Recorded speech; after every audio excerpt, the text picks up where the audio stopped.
আল্লাহ তাআলা বলেন কুল্লিল মুমিনিনা ইয়াগুদ্দু মিন আবসারিহিম ওয়া কুল্লিল মুমিনাতি ইয়াগুদ্দু মিন আবসারিহিন্না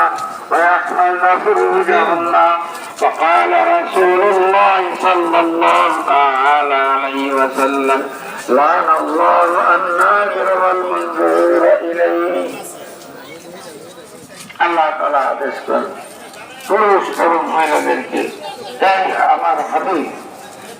মুমিন পুরুষদেরকে বলে দেন তারা যেন কোনো মহিলার সামনে না যায় এবং তাদের থেকে দৃষ্টি না করে তাদের লজ্জা স্থানকে সমাধান করে। পাশাপাশি মুমিনা মহিলাদেরকেও বলে দেন তারাও যেন কোনো পুরুষের নিজেদেরকে বেপরদা কোনো পুরুষের সম্মুখে প্রদর্শন না করে আর সে নিজেও কোনো পুরুষের দৃষ্টি না করে।